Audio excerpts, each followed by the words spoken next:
Chapter 16 magistrate के समक्ष कार्रवाई का परहम किया जाना। लेट मी इन्फॉर्म यू, हम इस चैप्टर को इंग्लिश में पहले कवर कर चुके हैं और अगर आपके पास बेयर एक्ट नहीं है तो लेक्चर नंबर 29 में देख लेना, उसमें हमने बेयर एक्ट की लैंग्वेज को भी पूरी तरह से कवर किया है। अब डायरेक्ट हिंदी में एक्सप्लेनेशन करते हैं। सेक्शन 204 से सेक्शन 210 तक सिर्फ 7 सेक्शन है इस चैप्टर 16 में। पहला है सेक्शन 204 आदेशिका का जारी किया जाना, जो कि इशू ऑफ प्रोसेस है। सेक्शन 205 मजिस्ट्रेट का अभियुक्त को व्यक्तिगत हाजिरी से अभिमुक्त दे सकना, मतलब अक्यूज्ड पर्सन को कोर्ट में आने की जरूरत नहीं है। सेक्शन 206 छोटे अपराधों के मामले में विशेष सम्मन। सेक्शन 207 कहता है अभिमुक्त को पुलिस रिपोर्ट्स या अन्य दस्तावेज की प्रतिलिपि देना, मतलब कॉपीज देना उसको। सेक्शन 208 सेशन न्यायालय द्वारा विचारणीय अन्य मामलों में अभियुक्त को कथनों और दस्तावेज की प्रतिलिपि देना, मींस जो सप्लाई ऑफ कॉपीज है स्टेटमेंट या डॉक्यूमेंट की अक्यूज्ड को सेशन कोर्ट द्वारा दी जा सकती है। सेक्शन 209 जब अपराध अन्यथा सेशन न्यायालय द्वारा विचारणीय है तब मामला उसे सुपुर्द करना, मतलब वो केस कोर्ट ऑफ सेशन को देना जो सिर्फ court of session he deal कर सकते। And the last one section 210 परिवाद मामले में अनुसरण की जाने वाली प्रतिक्रिया और उसी अपराध के बारे में पुलिस अन्वेषण। इसको डिटेल में कवर करेंगे तो समझ में आ जाएगा। और मैं एडवांस में ही कहता हूं सॉरी, मेरी हिंदी प्रोनाउंसिएशन इतनी अच्छी नहीं है, फिर भी मेरी एक छोटी सी कोशिश। डायरेक्ट आते हैं सेक्शन 204 के एक्सप्लेनेशन चार्ट के ऊपर।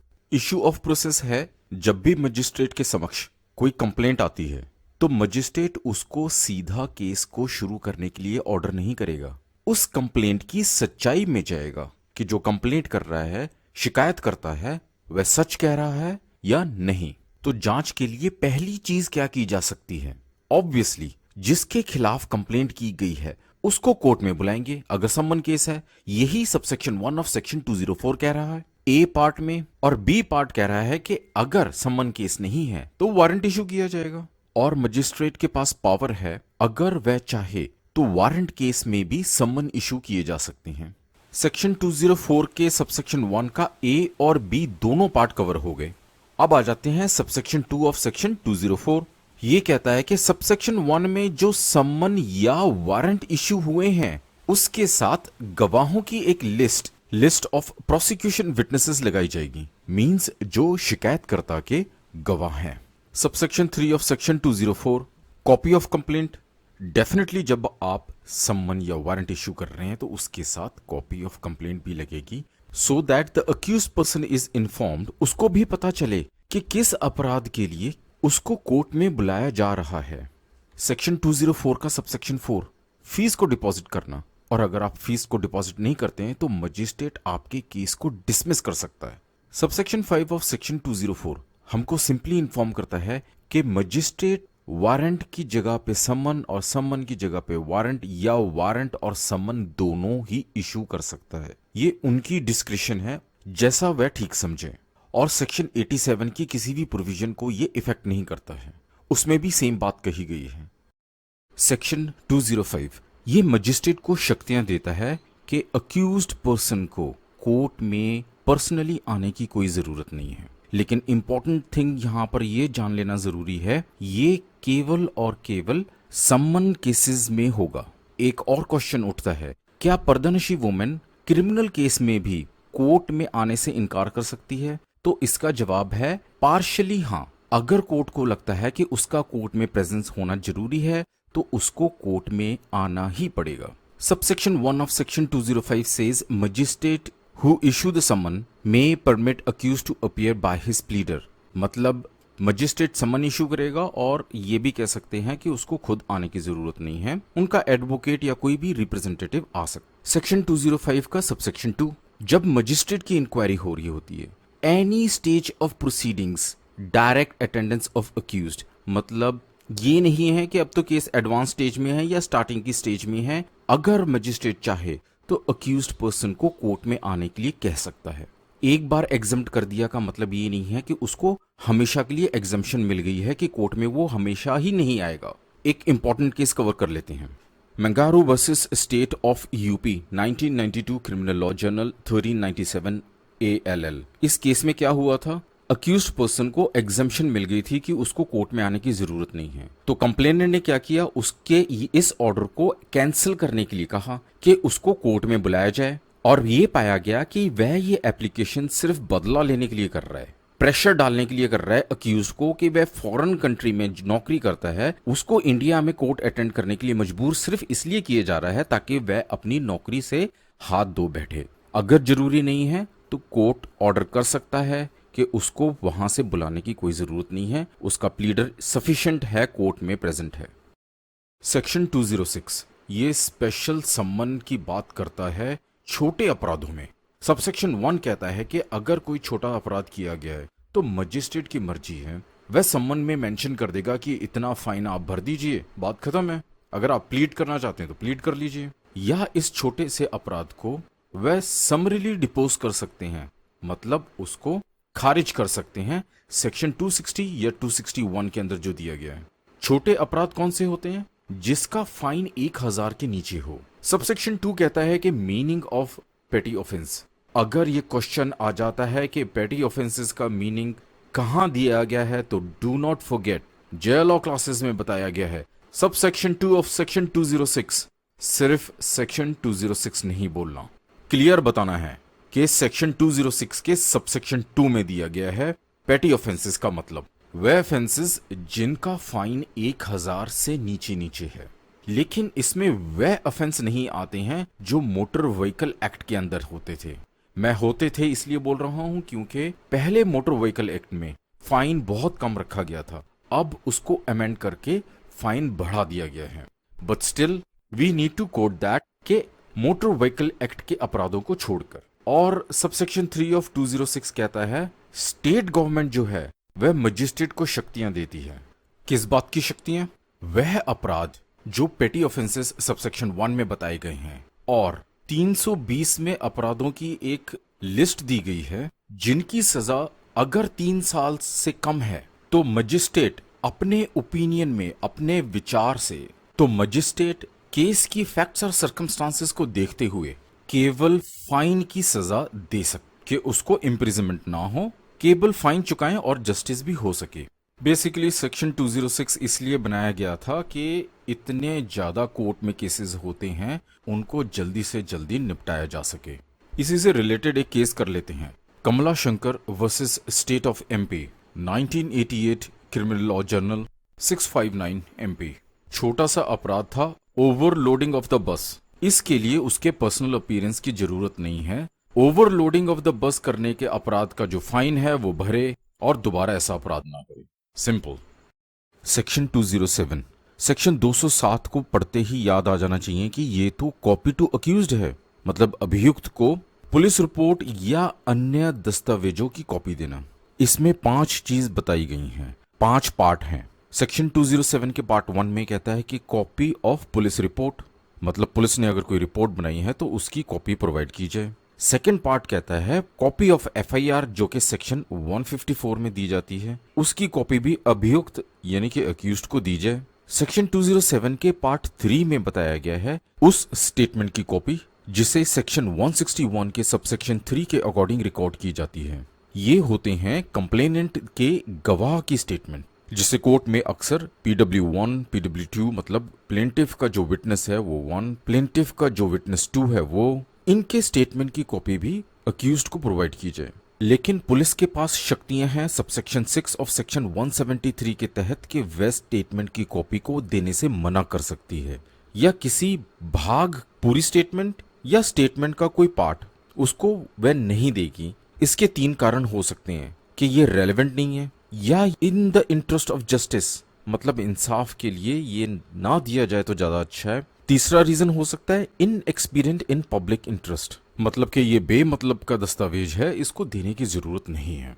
कन्फेशन और स्टेटमेंट जो कि सेक्शन 164 में रिकॉर्ड की जाती है उसकी कॉपी भी प्रोवाइड करना, ये सेक्शन 207 के पार्ट 4 में बताया गया है। सेक्शन 207 के पार्ट 5 में ये बताया गया है कि एनी अदर कॉपी, अगर कोई और दस्तावेज रह जाता है जो सबसेक्शन 5 ऑफ सेक्शन 173 के पुलिस रिपोर्ट में हो लगी होती हैं, उनके साथ अगर कोई दस्तावेज है तो उसकी कॉपी भी प्रोवाइड की जाए। अब हम बात करते हैं दो कंडीशंस की जो सेक्शन 207 में दी गई है। हमने पार्ट 3 में कवर किया था कि पुलिस सेक्शन 173 के सबसेक्शन 6 का हवाला देके डॉक्यूमेंट की कॉपी या डॉक्यूमेंट के कुछ पार्ट के कॉपी को देने से मना कर सकती है, लेकिन अक्यूज रिक्वेस्ट कर सकता है। और अगर मजिस्ट्रेट को लगे कि पुलिस बेवजह डॉक्यूमेंट नहीं दे रही है या ऐसा कोई खतरा नहीं है जिसे पुलिस समझ रही है, इसलिए पुलिस ने अगर कोई डॉक्यूमेंट देने से मना कर दिया है किसी भी रीजन से, तो मजिस्ट्रेट के अगर परमिशन मिल जाए तो वह डॉक्यूमेंट भी प्रोवाइड किया जा सकता है अक्यूज्ड को। सेकंड कंडीशन ये है, कई बार 8,000 10,000 पेजेस होते हैं, वॉल्यूमिनस मतलब बहुत सारे पेजेस होते हैं, तो ऐसी कंडीशन में मजिस्ट्रेट अक्यूज्ड को कह सकता है कि आप कोर्ट में ही आकर चेक कर लीजिए। आई होप सेक्शन 207 प्रॉपरली समझ लिया गया है। सेक्शन 208, इसकी है दो बात। पहली बात, the case instituted not on a police report, और दूसरी बात, tribal by court of session. Simple word में कहें तो जब केस पुलिस की रिपोर्ट के आधार पर नहीं चलाया जाता है और मजिस्ट्रेट को लगे कि केस को चलाने की शक्तियां केवल कोर्ट ऑफ सेशन के पास हैं, तो मजिस्ट्रेट बिना देरी के डॉक्यूमेंट्स प्रोवाइड करेगा, वो भी फ्री ऑफ कॉस्ट। आगे कवर करने से पहले हम पहले कोर्ट की प्रक्रिया को, कोर्ट के प्रोसेस को समझते हैं।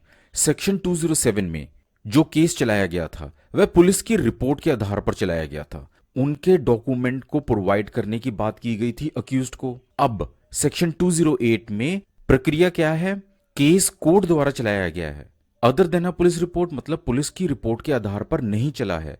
तो जब केस कोर्ट ने चलाया है तो डेफिनेटली वह डॉक्यूमेंट अक्यूज्ड को दिए जाएंगे जो कोर्ट के पास मौजूद होंगे। जैसे कि पार्ट 1 में कहा गया, statements recorded under section 200 and 202 examined by the magistrate, मतलब मजिस्ट्रेट के सामने जो स्टेटमेंट दी गई थी इसकी कॉपी जो है वो अक्यूज्ड को दी जाए। सेक्शन 208 के सेकंड पार्ट में बताया जाता है कि statements and confessions under section 161 and under section 164 जो भी है वह भी अक्यूज्ड को प्रोवाइड की जाए। और थर्ड पार्ट में बताया गया है एनी अदर डॉक्यूमेंट जो भी कोई रह गया है मिसलेनियस, जो सेक्शन 200, 202, 161 और 164 के अलावा हों।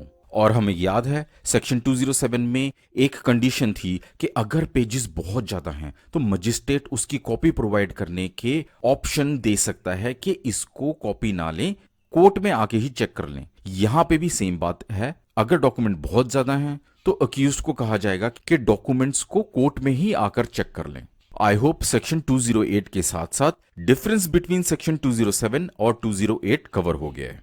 सेक्शन 209, इसके चार्ट के द्वारा समझने से पहले इसको समझते हैं कि बेयर एक्ट क्या कह रहा है। When in a case instituted on a police report और अदरवाइज, मतलब जब केस की शुरुआत या तो पुलिस रिपोर्ट द्वारा या उसके अलावा किसी भी और कारण केस चलाया जाता है, तब नंबर 2, अक्यूज्ड अपीयर्स और is brought before the magistrate, मतलब अभियुक्त को जो अक्यूज्ड है उसको या तो कोर्ट में मजिस्ट्रेट के पास अरेस्ट करके बुलाया जाएगा या वह खुद आएगा। तीसरी चीज, and it appears to the magistrate that the offence is triable exclusively by the court of session, और मजिस्ट्रेट साहब को यह लगता है कि ये जो अपराध है इसको सिर्फ कोर्ट ऑफ सेशन द्वारा ही चलाया जा सकता है, उनके पास ही शक्तियां हैं इस केस को डील करने के लिए। तब मजिस्ट्रेट क्या करेगा, अब हम इसको चार्ट से समझते हैं।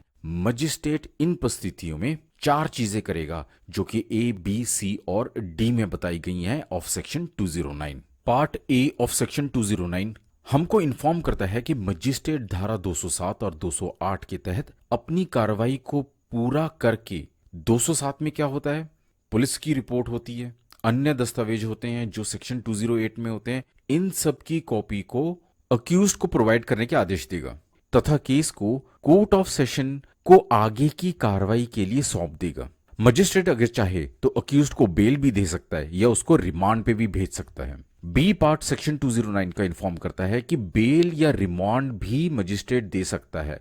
कब तक दे सकता है, जब तक ट्रायल खत्म ना हो जाए। C part of section 209 inform करता है कि कोर्ट ऑफ सेशन को सभी रिकॉर्ड, दस्तावेज, चीजें सौंप दी जाएंगी जो गवाही के तौर पे मजिस्ट्रेट की कोर्ट में दी गई थी। और last D part of section 209, public prosecutor को सूचना देने का काम भी मजिस्ट्रेट का है कि केस को कोर्ट ऑफ सेशन को सौंप दिया गया है, आगे की कार्रवाई वहां पे होगी। I hope section 209 is very clear.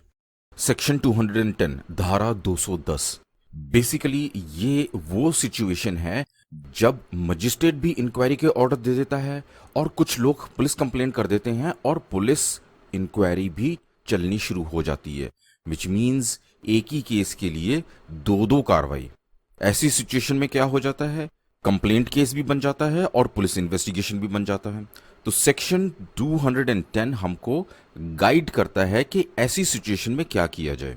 शुरू करने से पहले एक बार फिर मैं सबको याद करा दूं कि आई होप सबको याद हो गया होगा कि पुलिस रिपोर्ट या पुलिस कंप्लेंट तब होती है जब व्यक्ति पुलिस में कंप्लेंट करता है, एफआईआर करवाता है, और मजिस्ट्रेट कंप्लेंट या मजिस्ट्रेट केस तब होता है जब व्यक्ति मजिस्ट्रेट को कंप्लेंट करता है और उस परिस्थिति में केस को जब चलाया जाता है।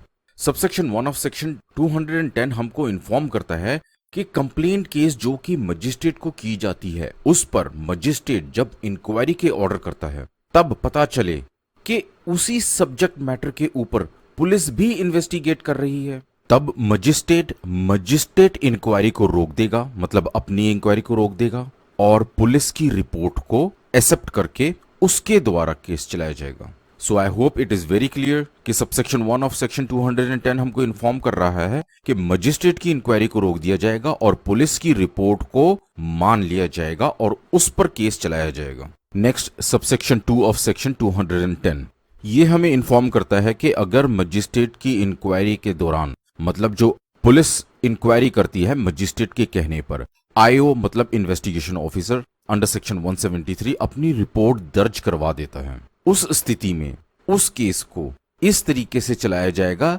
जैसे कि पुलिस कंप्लेंट पर चलाया जाता है।